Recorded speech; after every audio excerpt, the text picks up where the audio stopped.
Vandanam medical കോളേജിൽ ചികിത്സാ പിഴവിനെ തുടർന്ന് ശസ്ത്രക്രിയാ ഉപകരണം കുടുങ്ങിയ ഉഷ ജോസഫിന്റെ ശസ്ത്രക്രിയ പൂർത്തിയായി. ഉഷയുടെ വയറ്റിൽ നിന്ന് ശസ്ത്രക്രിയാ ഉപകരണം പുറത്തെടുത്തു. ഉപകരണം അമ്പലപ്പുഴ പോലീസിന് കൈമാറി. രോഗിയുടെ നില തൃപ്തികരമാണെന്ന് ഡോക്ടർമാർ അറിയിച്ചു.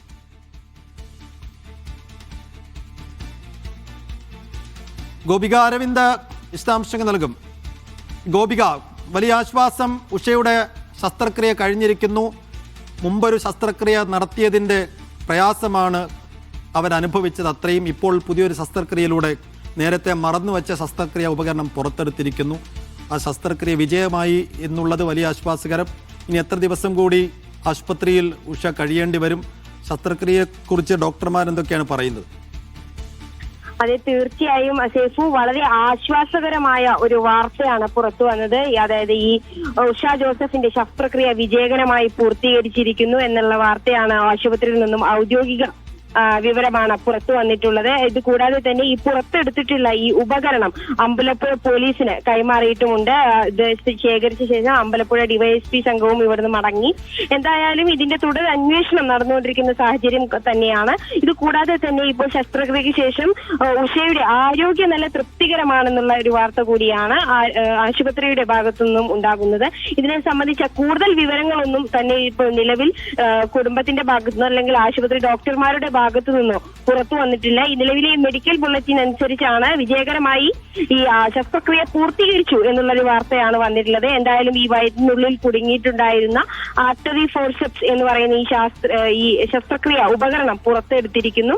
എന്തായാലും ഈ ഒരു ശസ്ത്രക്രിയ ഇന്ന് രാവിലെ 9:15 കൂടിയായിരുന്നു ഉഷയെ ഈ ഓപ്പറേഷൻ തിയേറ്ററിലേക്ക് കയറ്റിയത്. ഒരു 10 മണി 10:30 കൂടി തന്നെ ഈ ശസ്ത്രക്രിയയും ആരംഭിച്ചിരുന്നു. അതിനുശേഷം ഇന്ന് വൈകിട്ട് ഒരു ഉച്ചയ്ക്ക് 2:30-3 മണിയോട് കൂടിയാണ് ഇത്തരത്തിൽ ഈ ശസ്ത്രക്രിയ പൂർത്തീകരിച്ചു എന്നുള്ള ഒരു വാർത്ത പുറത്തു വരുന്നത്. എന്തായാലും ആരോഗ്യനില തൃപ്തികരമാണ്. കാരണം ഒരു 5 വർഷമായി ഇത്തരത്തിൽ വേദന, വളരെ കഠിനമായ ഒരു വേദന സഹിച്ചുകൊണ്ടായിരുന്നു ഉഷയുടെ ജീവിതം ഉണ്ടായിരുന്ന. അത്തരത്തിലൊരു സഹനത്തിനാണ് ഇപ്പോൾ ഒരു ആശ്വാസമായിരിക്കുന്നത്.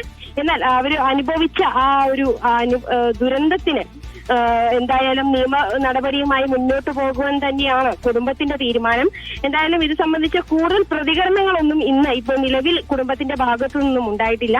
എന്തായാലും ഈ ശസ്ത്രക്രിയയ്ക്ക് നേതൃത്വം വഹിച്ചത് അമൃത ആശുപത്രിയിലെ തന്നെ ഗ്യാസ്ട്രോ വിഭാഗവും ഗൈനക്കോളജി വിഭാഗവും ന്യൂറോളജി വിഭാഗവുമാണ്. ഇത് കൂടാതെ തന്നെ ഈ സർക്കാർ എല്ലാവിധ പിന്തുണയും നൽകിയിരുന്നു. അതുകൊണ്ട് തന്നെ ഈ ശസ്ത്രക്രിയയ്ക്കും സർക്കാർ ശുപാർശ പ്രകാരം എറണാകുളം കളമശ്ശേരി മെഡിക്കൽ കോളേജിലെ മെഡിക്കൽ സൂപ്രണ്ടും സർജറി വിഭാഗം മേധാവിയും എല്ലാം തന്നെ പങ്കാളികളായിരുന്നു. ഇത് കൂടാതെ തന്നെ ഈ ശസ്ത്രക്രിയയുടെ എല്ലാവിധ പൂർണ്ണ ചിലവുകളും സർക്കാർ കഴിഞ്ഞ ദിവസം ഏറ്റെടുത്തിരുന്നു. എന്തായാലും ഇത് സംബന്ധിച്ച് ഇപ്പം ഈ ശസ്ത്രക്രിയയ്ക്ക് ശേഷം ഉഷയുടെ ആരോഗ്യനില തൃപ്തികരമാണെങ്കിലും ഇതുമായി ബന്ധപ്പെട്ട നിരീക്ഷണത്തിൽ കഴിയേണ്ടതുണ്ട്. മറ്റ് ആരോഗ്യ പ്രശ്നങ്ങളൊന്നും ഇല്ലല്ലോ എന്നുള്ളത് ഉറപ്പുവരുത്തേണ്ടതുണ്ട്.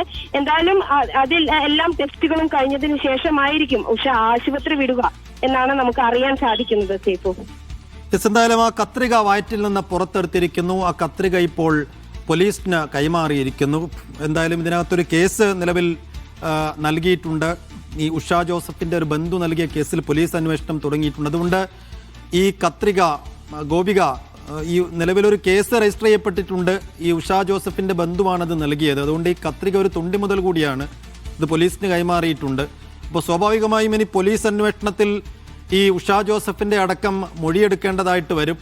അപ്പോൾ അതിനി അവർ ആശുപത്രി വിട്ടതിന് ശേഷമായിരിക്കും അല്ലേ?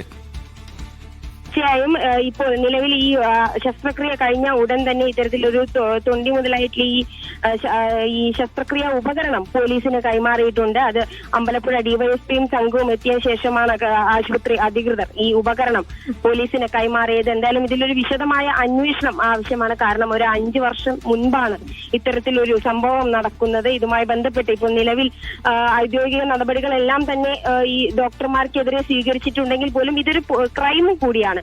അപ്പൊ ഇതിലൊരു